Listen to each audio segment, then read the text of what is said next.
bismillaahi raxmaani raxiim kulan wacan daawadayaal ku soo dhawaada barnaamijka diiradda oo biyaan oo hadba aan diiradda ku saarno qodobo markaasi taagan. Barnaamijka alaabo waxaa idiin soo saaray idiinna tabiya anigoo jaamaco kun ah u diyaar garooba isagoo faahfaahsan.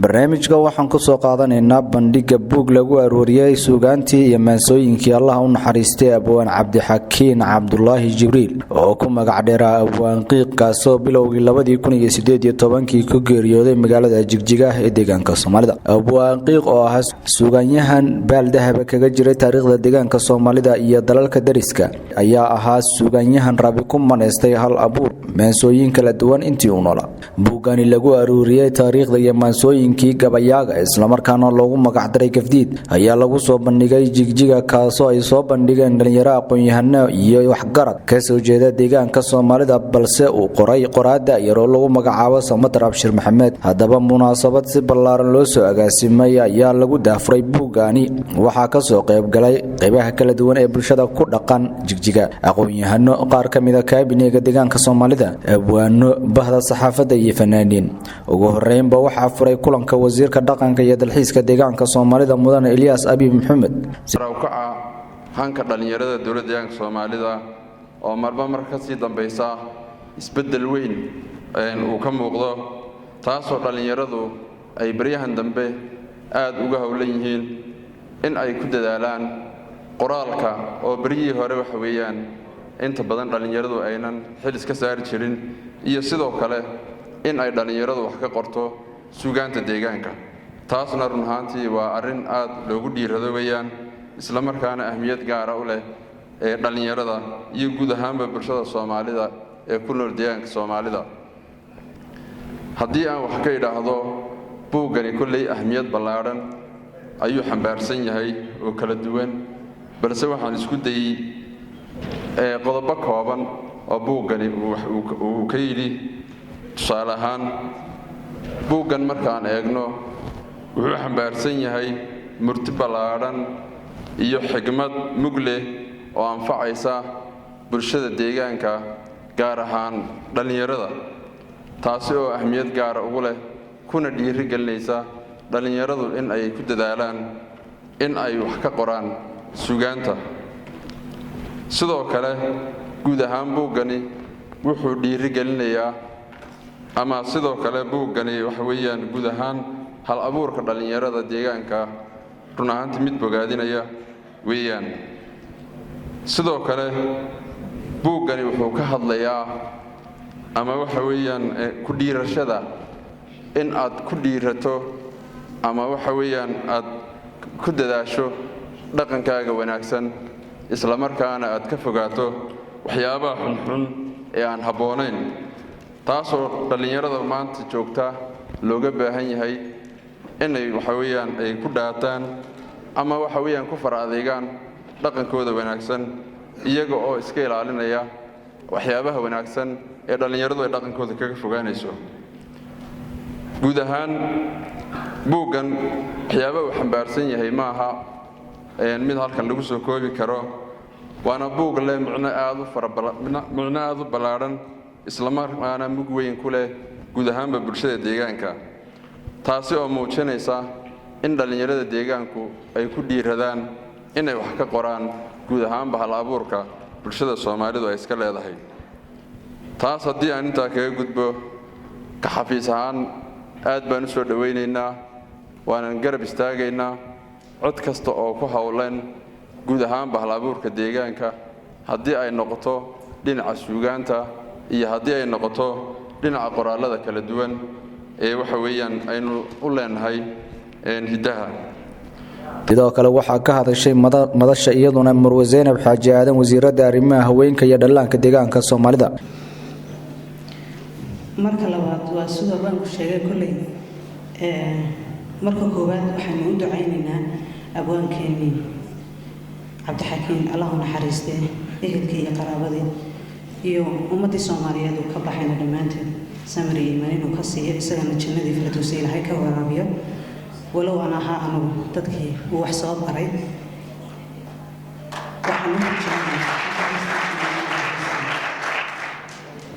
marka xigta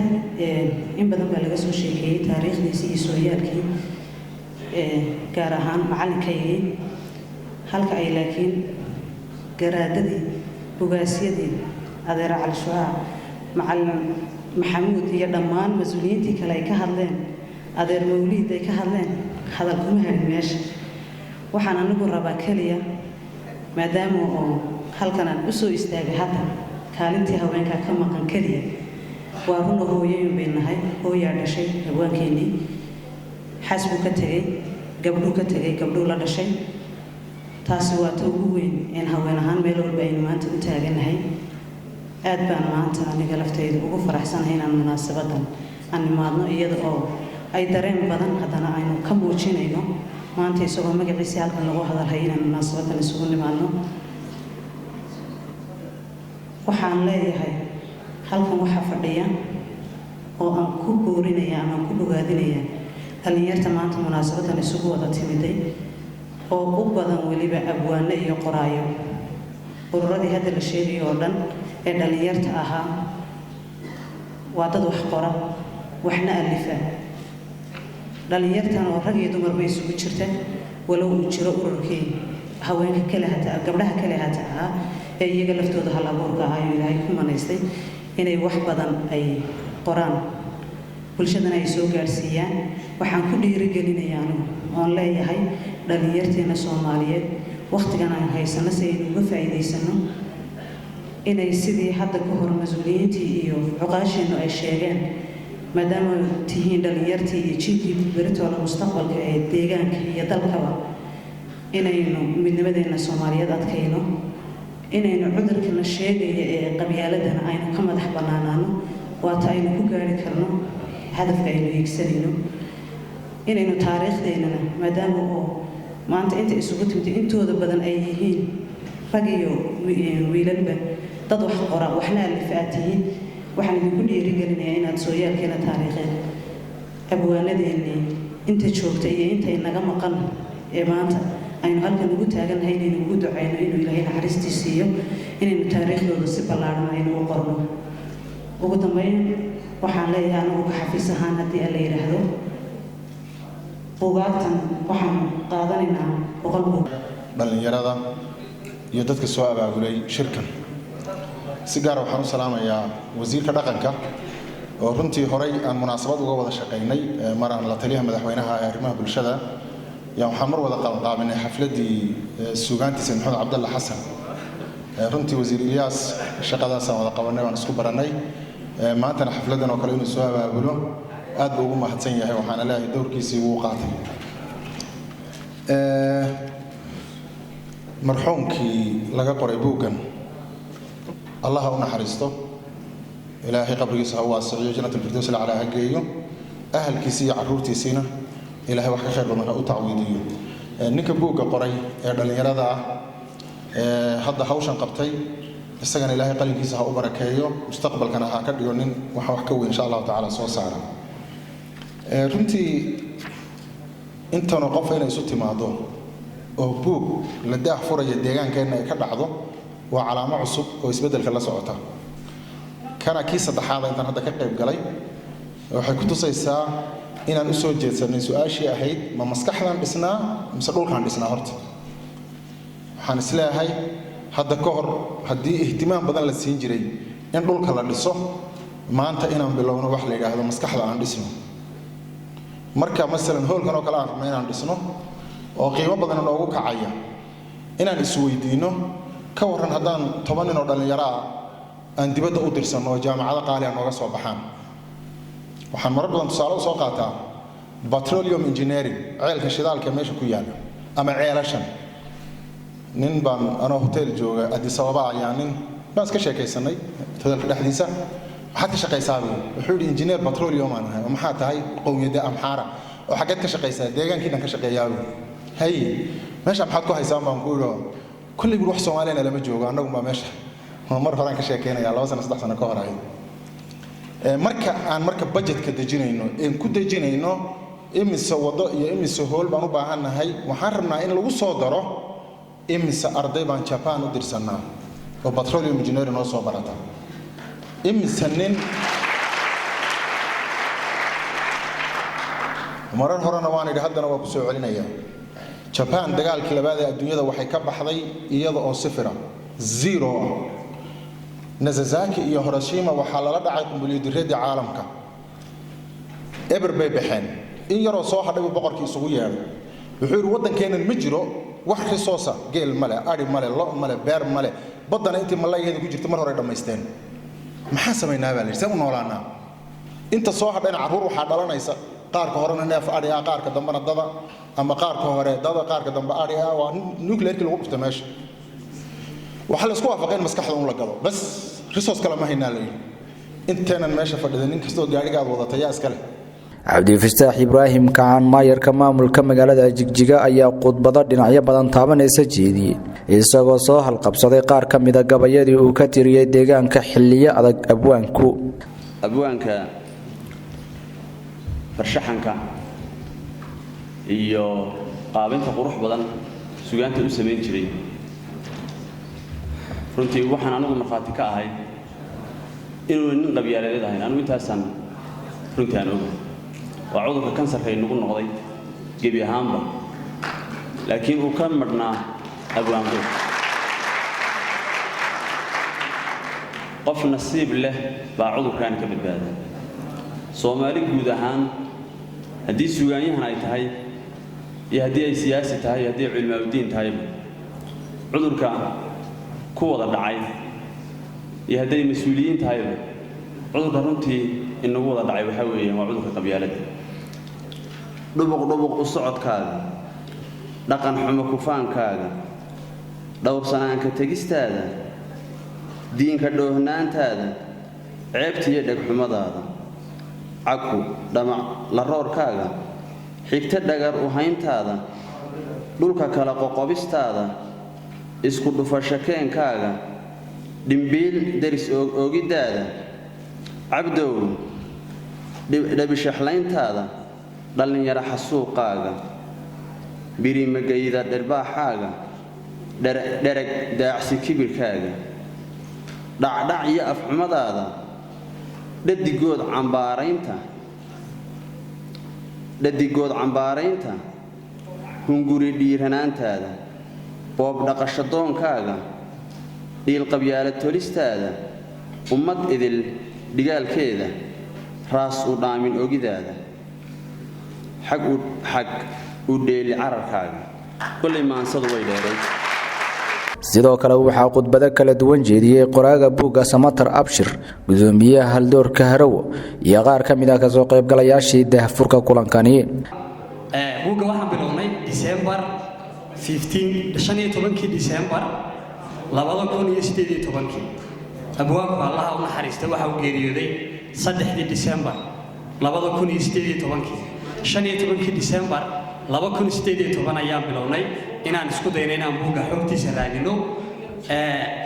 December 2018 ilaa December 2019 ayaan ku soo gabagabeynay buugga xogrintiisii aan xogtu ma fogeyn maadaama abwaanku dhawaan geeriyooday una ahayn abwaanadii hore ee wax laga qori lahaa dad la wareysan lahaa isagu waxa qof wax bartay macallin buu ahaa buug buu ku keedin jiray sidoo kale intii dambana waxa soo gaaray social media oo badi halganka dulmidiidka waxa uu kaga jiray maansooyinka dulmidiidka wuxuu kaga qayb qaatay Facebook marka xogta laba iyo qaybsanayd waxaan ku helnay qayb buugiisii uu gacanta ku qoriyay iyo telefonkiisii gacanta oo aan uga mahad celinayo qoyska abwaanka oo gaalin weyn ka geystay iyo social media oo page-kiisii ayaa ka soo qaadnay xogta dibadda inta markaan soo ururnay kumaanaan koobnaa waxa sameynay inaan xaqiijino asxaabtiisii u dhaweey iyo familigiisii inaan u geyno in ay wax ka dhimo ku dari karaan iyo in xogtu sugan tahay dibadda sidaas ku daabacnay buugga waxaan rajaynayaa intaasina xogtiisa aan ku soo ururnay kuna qornay waxa markaa nagu kalifay inaan buugga qorno waxa weeye inaan hormuud u noqono bal in abwaanadii deegaanka Soomaalida iyo deegaanka Soomaalida oo dhan ay leedahay in wax laga qoro inaan tijaabino oo hormuud ka noqon sababtoo ah markaan abwaanada wax laga qorayo waxa weeye ma jiro halgamaayaashii Soomaalida sida abwaanada loo xuso looma xuso sababtoo ah kayd kasta oo Soomaalidu leedahay wuxuu ku kaydsanaa afkana waxa ku gabi jiray ama si suugaanaysan dadka ugu gudbin jiray dadka halabuurka iyo abwaanada ahaayeen waxa tusaale kugu filan dhammaan halgankii Soomaalida ama 60kii ahaado ama intii ka horeysay ahaado dadka la xuso ay xogtooda la hayaan waa abwaano waxa la xuso ee lagu hayaano ma aha qoraal akademiga laakiin waxa weeyaan suugaan iyo maaso maadaama library Soomaalida yihiin waxaan soo jeedinayaa abwaankan ma aha abwaanada kale oo dhan ee Soomaalida in la ilaaliyo xogtoodana la xifdiyo waayo dhaqankeennii iyo taariikhdeenii oo dhan iyaga ayaa ku soo koobay suugaantooda hadaan ilaalino xogteedoo dhanna waan sugnay marka sababta ugu weyn ee aan u sameynay waxay ahayd inaan qayb ka noqono inaanu ilaalino bal xogaha noocaas ah ee Soomaalida mustaqbalka iyo taada taaganba muhiim u noqonaya in la ilaaliyo lana ururiyo taas marka ujeedka weyn ahaa buugu wuxuu ka kooban yahay 5 cutub uu ka kooban yahay 5 cutub waa cutubka koowaad oo ah taariikhda abwaanka oo kooban haddaan taariikhda abwaanka soo qaato abwaanka deegaanka Soomaalidu ku dhashay waqtiyada ay isagu waxbarashada bartayna qax badan baa ka jiray dhulka wuxuu ku soo bartay Soomaaliya wax ku soo bartay dabada deegaanka ku soo laabtay wuxuu ka ahaa macallin deegaanka isagoo macallinka ah ayaa wuxuu ka adeegi jiray haddana inuu fanka iyo afka Soomaaliga horumariyo waxa uu ahaa hormuudkii aasaasay kooxdii wadani baan oo markii dambe isku bedeshay Liyu baan isagoo halka ku sugan abwaanku oo kooxda qayb weyn ka qaatay lafdabarna waxa ayaa waxa dhacday xukunka waxa qabsaday dawladii taala South Africa oo Johannesburg ku taala yaa boardka jaamacadda waxa ku yaala jiil marka inaad baabiisaa doonayso waxaad ka toogataa maskaxda oo sideed uga toosan aqoonta kala dagaalan nuclear-na ku ridin chemical-na ku ridin biological-na ku ridin wax qarxana ha ku ridin laakiin aqoonta kala dagaalan saynisyahanka Mareykanka iyo Ruushka ee dayax gacmeedada iyo qalabka qaaliga ah sameeyay qishiye istawmarin kumay soo bixin man qashana falaysa minna innaguna waan ka faanaa afkeena waan baraxnaa iska daa inay barxaane fasaxyada ubadkay geeyaan miyiga si ay u soo bartaan afka iyo dhaqanka iyo hab nololeedka ay leeyihiin marka buugu waa dhaqan beeg marka aan u soo noqdo dhinaca dhalinyarada iyo qoraalka hore waxa loo yiri wixii la qoraa quruuma hadhee muxuu hadal qiimo leeyahay dhalinyaro qalinka qaat oo qora waxaanan ka macadahaan idin ballan qaadayna horeen aan u ballan qaadnay oo kulan kale oo sidan aan uga ballan qaadnay uu fadhiyaa wasiir ku-xigeenkii dhalinyarada iyo sportiga Axmed Xasan Iimaan in dhalinyarada ka macadahaan iyo ka ururka ama dalada aga aan ka caawin doono xirfadda kobcinta xirfadda qoraalka inaan ka caawin doono oo tababar noocaas aan u qaban diiwaangelintiina way socotaa oo xafiiskaas aan magacaabay bay ka socotaa taasina ku baraarugsanaada sababta keentayna wax kale ma aha qofku haddii uu hindisaba inuu wax qoro waa qof la yimid dadnimo iyo haldoornimo la yimid haddana hagitaan hadduu waayo tacabkiisii wuxuu noqonayaa hal bacaad lagu lisay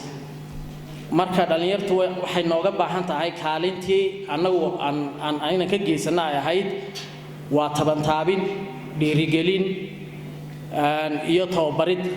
tababaridda kobcinta xirfadda qoraalka taasina waan ballan qaadaynaa ka macadahaan anigoo hadalkii ku dheeraaday kuna faraxsan oo masharaf weyn ay tahay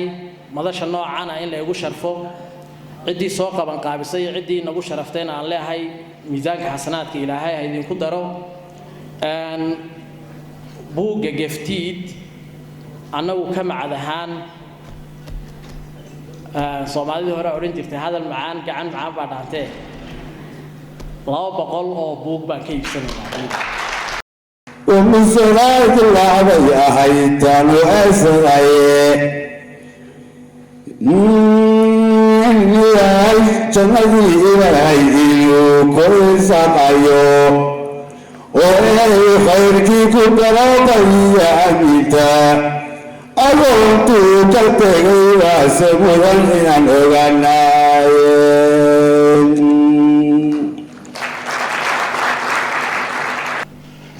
innaga hal dhibaato ina haysataa waxa weeye qofku uu ka soo qayb galayaa wax uu dhageysanayaa uu isku hooyinayaa dadka buugta qoraya waxa dhiirigelinta siiyay waa dadka ka soo qayb galaya weeye mar kasta oo ka qayb galno buugtaas marka u dambaysa waxa la isweydiiyaa annagana inta noo sameeyo la isweydiiyaa sababtoo waa la mariyaa hadda iminka dadka inta halkan fadhiya haddii xabad buuga xataa iibsadaan buugaagtaasi ma gaadhayaan marka qofka wax qoraya wuxuu niyad u keenayaa waxa weeye in buugaagtii laga iibsaday ka dambana wuxuu leeyahay saasoo kale lagu yeeli hadda waad aragtaan buugtii weli way sii yeelaan meesha marka codsigaan soo jeedinaya waxa weeye si dhiirigelin ay u helaan dadka wax qorayaay marka lagu sheego 250 baa la siinayaa buugga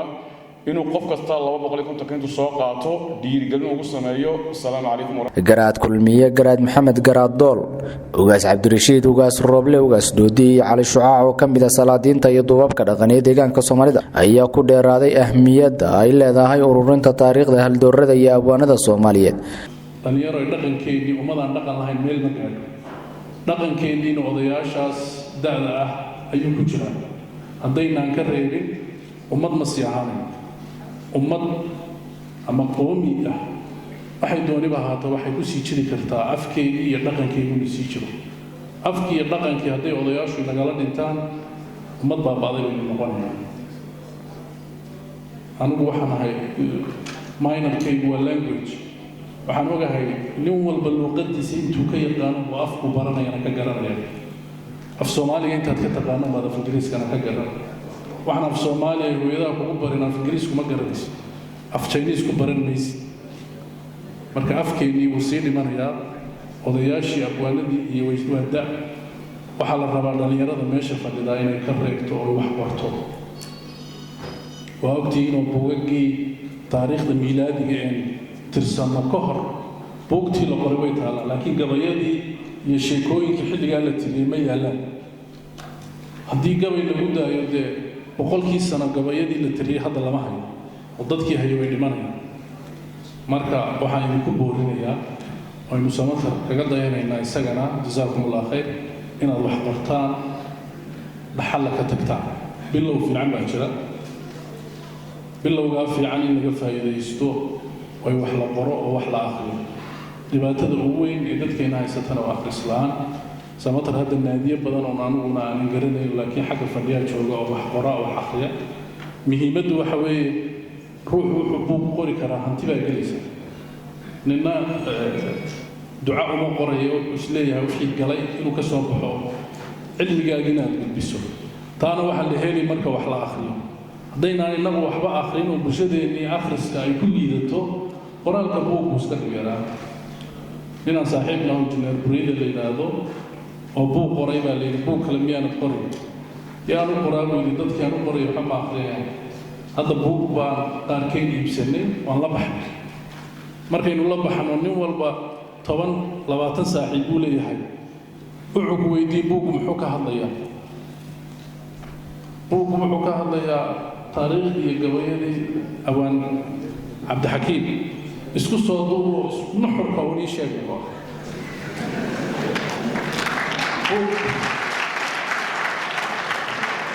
qoraaga buugga iyo abwaankuba in nuxurka uu dadka loo sheega laba rabo dadku inay wax akhriyaan gabayga uu akhriyayo ugaasku iyo kaananugu akhriyayo halka gabay een labada iyaduba akhrino midba dhinac uu ka eegaya nolosha ugaaskuna dhinacuu ka yimid ee noloshuu ka eegaya aniguna dhinacan ka eegay haddaan buugga saa bulshada loo gaadhsiin oo nuxurka una aynuu sheegno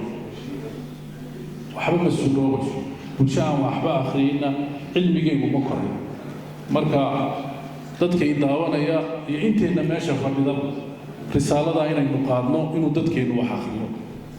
oo dad la xuraadiyo una ahayn dad wax akhriya oo isagu kala soo baxa oo fikir ku soo kordhiya oo ridiya oo naqdiya wuxuu samatar qoray iyo wax buugta kale lagu qoray loo baahan bulshadana waxa dhisi kara dhalinyarada maanta qoraalada ah iyo naadiyada ah iyo xafiiska dhaqanka iyo hidaha dhammaanteenu iskaashanay taana iyadana waan ku boorinayaa mid labaad u dambaysa anigoo hadalka badiyo la iga raali ahaanayo anigu maantaqaya tani waa bilow runtii qoraalada deegaankeena Soomaaliyeed aad iyo aad u badan yihiin hore loogama qorin maanta inteena hawsha gashay oo soo qabqabisay wariyaasha iyo warbixinada ragga maaragtay ka socda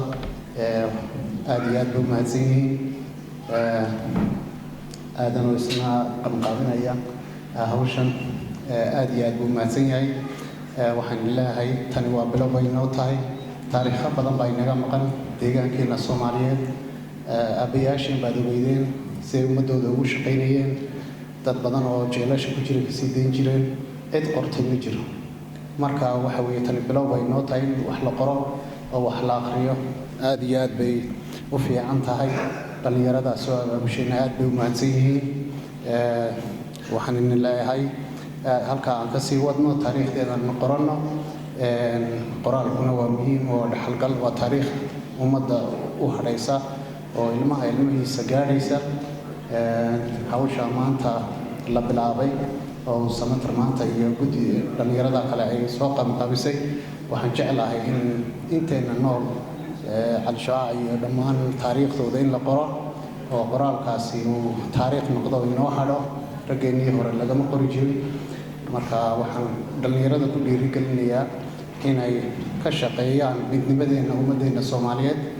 qacmo wadajir bay wax ku qabtaan in ilaahay ummad danteeda iyo deegaankeena ka wada shaqeyno wixii dhibaatooyin soo maro dhan aan qorno ayaa muhiim ah marka taariikhdaana hal la ururiyo oo sida ay dawladdeenu ugu dadaalayso aad iyo aad bay u fiican tahay maayeerka aad iyo aad buu mahadsan yahay cabdifataax si gaaraan isku naqaanaa waxa weeye runtii dadaalka dhallinyaradeenna maanta Soomaaliyeed oo cadaaladda dadkeena ku hagaysa inay halka ka sii wadaan oo ay walaalnimadeena adkeeyaan oo xukuumaddeena dhalinyarada ku jirta inay aad iyo aad inoogu shaqeeyaan oo innaguna garab gallo ayaan u baahannahay marka wixii dhibina soo martayba maanta waan ka baxaynaa insha Allah midii dabwaanka nagi buu ahaa Soomaalimaduna way naga dhaxaysay laakiin dulmidid ragga nagi ahaa wuxuu ahaa abwaanka nagi aad loo garagbalaya sigaar kale aad baan raal uga nahay waa mudka nagi wuxuu yahay dad u taabatana Soomaali jirkeedu waa wada boog walbana daqsi baa saaran tomana haddaad saa tirahdana daqsigii baa kacaya waa qabyaalad jirkiinoo dhan baa wada booga waa qabyaalad la xaguuqeeyey hadba intii mar in yar ka caafimaada ama shakhsiyaada ee ka bogsataan u karaama badnayd dhammaantii waa idin salaamaya dad ka qayb galay ee sida fiican u hadlay maayarku magaaladu ku jiro ugaas roobla ku jiro uu ku jiro garaad kulmiya hadalka miisaanka nin walba qabyaalad buu idinka waananayay inaad wax qabato inaad wax garataan inaad wax garataa ka weyn yaa ka horraysa anoo berigaan odayaasha hayno 76 aan soconay dadka waad ogeedana waanu midaynay ugu dambeyn qoraaga buugga iyo helada Allah u naxariistay abwaanka ayaa dhankooda faahfaahin kooban ka bixiyay oo laga qoray suugaantii abwaan Cabdixakiin Cabdullaahi Jibriil Qiiq anigoo ku hadlayay intii ka soo qayb qaadatay buugga qoristiisa oo ugu horeeyo waxaan jecelahay inaan iyaga mahadcelintooda ku bilaabo mahadcelintooda ugu horeeyo injineer Khadar Shukri Cumar Diiriye oo ahaa qofka tamarta ugu weyn galiyay buugga soo ururintiisa Abdisalaam Faarax Maxamed iyo Cabdilaahi Abshakuur Allah yahdiig oo ah dadkii sida weyn uga qayb qaatay buugga dadkii kale ka qayb qaatay buugga oo tiradooda soo koobi kareen dhammaantood halkan waxaan uga dirayaa mahadcelin waxaan leeyahay abaalkiinu ma aha mid duugoobi doona taariikhda buugga taariikhda abwaanka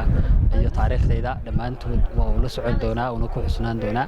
abaal weyn baan idin hayaa inta haddaan mahadcelin kaga imaado waxaan mahadcelin lahaa hodan nuur gabadhidha iyo tiimkayga oo qurba jooga oo buugga qayb weyn ka geystay iyo welibana abwaanka qoyskiisa nolosha qoyskiisa wax weyn ka geystay aad bay u mahadsan yihiin iyagana miisaanka xasanaadka allah u saara ayaan lahay waxaan mahadcelinteeda ku soo gabagabeynaya dhammaan kasoo qaybgalayaashii maanta sida fiican madasha u qurxiyey nagala soo qayb galay ugu horeeyo adeera aadan jookar oo ahaa daadihiyaha barnaamijka ama lafdhabarta barnaamijka oo lahay aad buu mahadsan yahay inta kale kasoo qayb gashana aad baan ugu mahad celinayaa si guud buugga wuxuu ka koobnaa shan cutub taariikhdiisa oo ugu horreysay cutubka koowaad ahayd cutubka ku xiga oo ahaa maansooyinkii nolosha ee abwaanka uu tiriyey nolosha kala duwan cutubka saddexaad oo ahaa halgankii dulmidiidka oo abwaanku ka qayb qaatay dulmidiidka oo runtii ahaa maansooyin aad iyo aad u leh dux cutubka afaraad oo ahaa isna heesihiisii waxaan ka xusi karaa dhammaan fanaaniintii abwaanku soo barbaariyey labada kooxood kooxdiisii ugu horreysay wadani baan waxaa ku soo baxay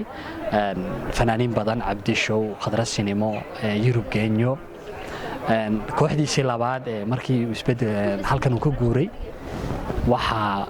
ka mid ahaa dadkii kooxda xidigaha geeska ku soo baxay ee uu soo saaray isla khadra sinimey dhammaantoodna waad arkayseen sida muggal ay uga hadleen abwaanka iyo halgankiisii ururka haldoorka harawa wuxuu qayb weyn ka qaatay inuu mataqaana soo bandhigaasaa sameeyo ujeedooyinka ugu waaweyn aan ka lahayna waxa weeyaan in dhalinyartan ku dhiirigelino in ay reeb sameeyaan dhaqanka Soomaalida iyo mataqaana abwaanada inay wax ka reebaan arinta kale muhiimka waxay ahayd in abwaankeeni weynaa xusno oo ku xusno mataqaana inaan wixii si document gareyno aan aya ka reebno arrimaha samanta meesha ka qabsoomay aad baan ugu bogaadinaynaa cidda ka soo qayb gashay ee soo ajiibtay yeeritaanka u yeernay odayaasha leh garaadada leh ugaasyada leh iyo dhammaan xukuumadda dawladda deegaanka oo si mug weyn uga soo qayb qaadatay si qurux badan bay u dhacday xafladdu ilaa iyo 700 oo qof ayaan marti qaadnay waad arkaysaan hoolka meel kale istaaga la waayay qaab fiican bay noogu qabsoontay aad baan ugu mahadnaqaynaa ka soo qaybgalkooda waxaan ku dhiirigelinayaa dhalinyarta Soomaalida ah inay mataqaana iyaguna isku hawlaan weelyeelida in mataqaana ay document gareeyaan hadaaga ka hadhaya mataqaana abwaanadeena kuwa nool iyo kuwa dhintaba inay qoraan saad arkaysaan maalmahan bandhigyo fara badan baa jira oo la soo bandhigo buugaag fara badan oo dhalinyartu ay qortaa jirta arinta waxa hirgeliyay nabadda mataqaana deegaanka ka hana qaaday oo iba fur ku sameysay in dhalinyartu ay wax qori karaan waad arkayseen waxaad ka cabsoon jirtay ama title-ka aad wax ka qorayso si kala loo qaataa ama siyaasad noqda wax badan bandhiga buugani gafdiida lagu aruurinayay taariikhda iyo maansooyinka Allah u naxariistay abwaan qiiq ayaa imaanaysa xilli aqoon-yahanka iyo dhalinyarada deegaanka Soomaalida ay baraarug badan muujiyeen oo ku aadan sidii ay u kaydin iyo aruurin lahaayeen maansooyinka haldoorada iyo hal-abuurada suugaanyahaneed waxaana loogu baaqay dhammaan dhalinyarada iyo aqoon-yahanka Soomaaliyeed inay kor u qaadaan aruurinta gabayaaga iyo haldoorada Soomaaliyeed intaas ay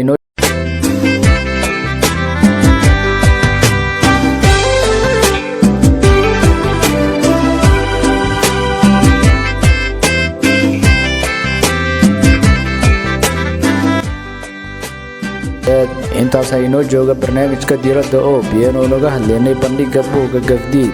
waxaa idiin soo saaray idiinna tabinayay anigoo jaamac ukuna ismaqal arag dambe oo xiiso leh nabadgelyo